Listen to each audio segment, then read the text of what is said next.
Drama की शुरुआत होती है एक लड़की से जो रात के अंधेरे में चोरी छिपे एक बड़े से घर के अंदर आती है।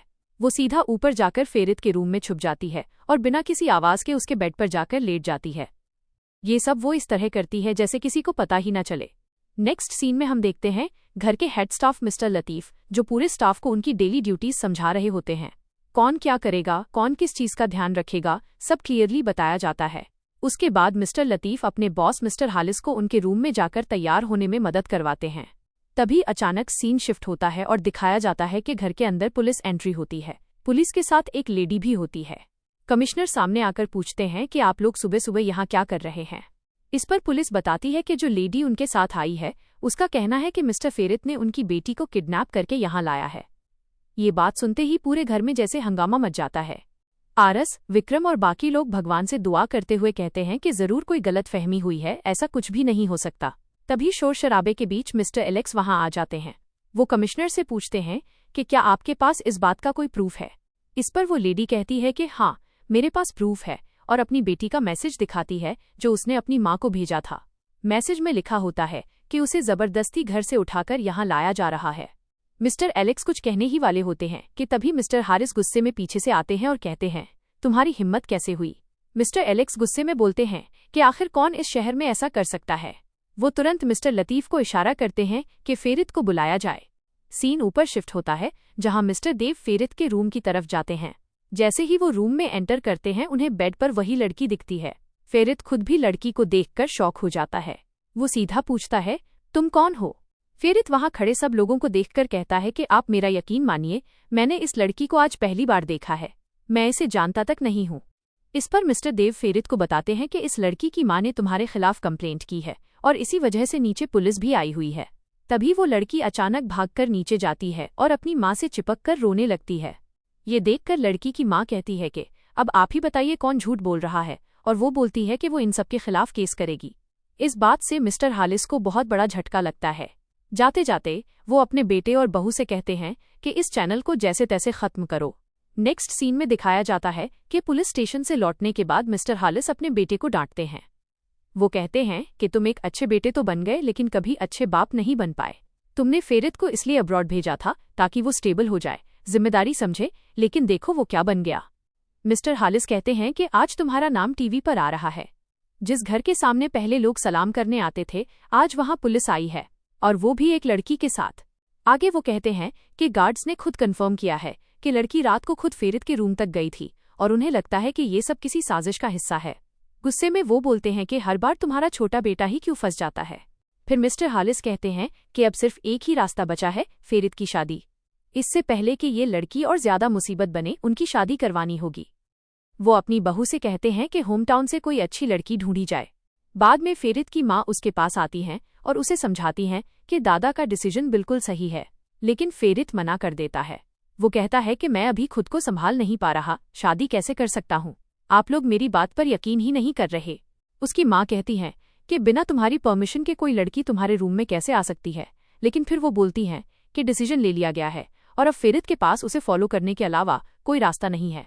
फेरित कहता है कि मेरी स्टडीज भी कंप्लीट नहीं हुई हैं, मैं किसी और का ख्याल कैसे रखूंगा। इस पर उसकी माँ बताती हैं कि शादी होम टाउन की लड़की से ही होगी। दूसरी तरफ सीन शिफ्ट होता है सहरान के होम टाउन की तरफ। यहाँ दिखाया जाता है कि सहरान के दादा अपनी फैमिली की रेपुटेशन बचाने के चक्कर में अपनी प्रॉपर्टीज ट्रांसफर कर रहे होते हैं, लेकिन गांव वालों को इस बारे में बिल्कुल भी पता नहीं चलने देते। उनकी सोच काफी बैकवर्ड होती है। वो अपने घर की औरतों के साथ भी अच्छा बिहेव नहीं करते और आज तक अपनी वाइफ पर गुस्सा करते आए हैं, सिर्फ इस बात के लिए कि उन्होंने बेटा पैदा नहीं किया। सहरान कहती है कि सबको सिर्फ उसकी शादी की ही पड़ी हुई है, जबकि वो चाहती है कि पहले पढ़ाई कंप्लीट करे, लेकिन उसकी बात कोई सुनने को तैयार नहीं होता। नेक्स्ट डे दिखाया जाता है कि सहरान के दादा अपनी बहू से कहते हैं कि दोनों बेटियों को ले जाकर शॉपिंग कराओ। वो अपनी वाइफ से भी कहते हैं कि मार्केट में एक नया और महंगा स्टोर खुला है, वहां जाना है, लेकिन कुछ खरीदना नहीं है। सहरान और उसकी बहन शॉपिंग के लिए निकलती हैं। रास्ते में यूसुफ सहरान से पूछता है कि तुम्हारी बहन के लिए कोई लड़का मिला या नहीं, उसके बाद ही तो हमारी शादी का नंबर आएगा। सहरान कहती है कि अभी नहीं, मुझे पहले अपनी स्ट्रैटेजी कंप्लीट करनी है, उसके बाद मैं खुद हमारी शादी की बात करूंगी। दूसरी तरफ सुना अपनी माँ के साथ एक एक्सपेंसिव स्टोर जाती है शॉपिंग के लिए। वहां यूसुफ से मिलने के बाद सुना जानबूझकर सहरान की पसंद की ड्रेसेस को रिजेक्ट कर देती है ताकि उन्हें वो महंगी ड्रेसेस खरीदनी ना पड़ें। जैसे पहले ही कहा गया था, बिना ज्यादा शॉपिंग किए वो वापस घर आ जाती हैं। फिर हम देखते हैं कि फेरित अपने दोस्तों के साथ एक रैंडम लड़की के साथ हैंगआउट कर रहा होता है। तभी हालिस का फोन आता है जो उसे बताते हैं कि जिस लड़की की मां ने कंप्लेंट की थी वो पहले उनके घर काम करती थी। फेरित कहता है कि वो पहले ही उनसे बात कर लेगा और माफी मांग लेगा। हालिस कहते हैं कि कम से कम हम तुम्हारी पसंद की लड़की से तुम्हारी शादी करवा देंगे क्योंकि इस सब में तुम्हारी कोई गलती नहीं लग रही। फेरित कहता है कि इस वक्त मुझे खुद कुछ समझ नहीं आ रहा, मैं बहुत कंफ्यूज्ड हूँ। नेक्स्ट सीन में डाइनिंग टेबल पर मिस्टर हालिस बताते हैं कि उस लेडी ने अपना केस वापस ले लिया है क्योंकि उसे उनकी पावर का अंदाजा हो गया है। वो कहते हैं कि तुम टेंशन मत लो, हम किसी और डॉक्टर को कंसल्ट कर लेंगे। अगला दिन ब्रेकफास्ट टेबल पे दिखाया जाता है कि फेरित के बारे में पूछा जाता है। मिस्टर हालिस बताते हैं कि फेरित सुबह की फ्लाइट से ही होमटाउन चला गया है। ये सुनकर घर के कुछ लोग अपसेट हो जाते हैं। उधर सहरान अपनी माँ से कहती है कि उसे अपनी फ्रेंड से नोट्स लेने जाना है पढ़ाई के लिए, लेकिन माँ मना कर देती है।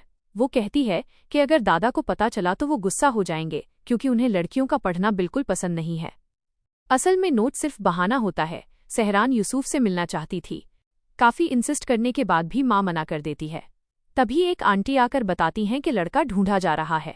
ये सुनते ही आंटी बहुत खुश हो जाती हैं और कहती हैं कि वो बहुत लकी हैं कि उनका रिश्ता इतनी बड़ी फैमिली में होने वाला है। इसी बात का फायदा उठाते हुए सहरान चोरी छिपे यूसुफ से मिलने चली जाती है। वहां यूसुफ की आंटी सहरान को गोल्ड बैंगल्स गिफ्ट करती हैं, अच्छा रिश्ता लाने की खुशी में। बाद में जब सुना घर आती है, वो बताती है कि कुरान फैमिली उनसे मिलना चाहती है।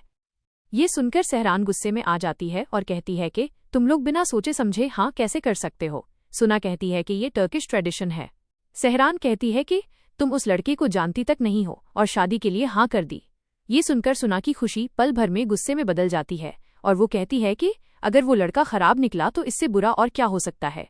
अगला सीन दिखाया जाता है जब मिसेज अकेर सुना के घर आती हैं।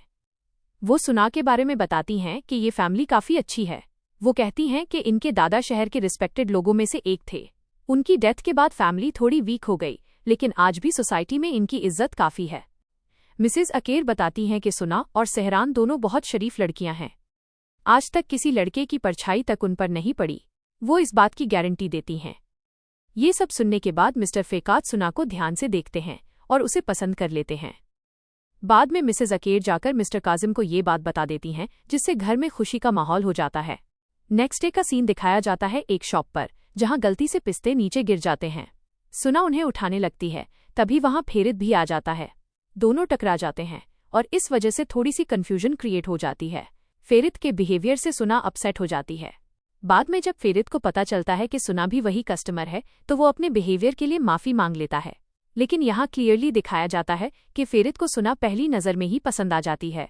नेक्स्ट सीन में दिखाया जाता है कि मिस्टर हालिस अपनी पूरी फैमिली के साथ मिस्टर काजिम के इन्विटेशन पर होटल जाते हैं। वहाँ का अरेंजमेंट देखकर सब काफी खुश हो जाते हैं। फेरित वहाँ थोड़ी ज्यादा ड्रिंक्स ले लेता है। जब वो वापस जाने लगता है तो उसे याद आता है कि आज सहरान अपना ऑर्डर लेने आएगी। इसीलिए फेरित दोबारा उसी बेकरी पर पहुंच जाता है।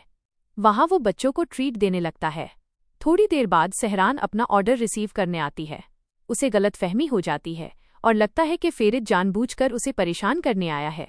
फेरित ने जो बकलवा खरीदा होता है उसे देखकर सहरान और गुस्सा हो जाती है, लेकिन शॉपकीपर बताता है कि सहरान का ऑर्डर ऑलरेडी रेडी है। ये सुनते ही सहरान थोड़ा काम हो जाती है। फिर भी गुस्से में वो फेरित को वार्न करती है कि आज के बाद बड़ों के सामने मत आना, वरना तुम बहुत पछताओगे। रात का सीन दिखाया जाता है जब मिस्टर हालिस की फैमिली कॉफी लेकर मिस्टर काजिम के पास जाती है। यहीं पर दोनों फैमिलीज के बीच रिश्ता ऑलमोस्ट कंफर्म हो जाता है। जब सहरान चुपके से अपनी बहन को देख रही होती है कॉफी पिलाते हुए तो फारिस उसे देख लेता है और खुश हो जाता है, और वहीं पर सहरान की बहन नीचे गिर जाती है।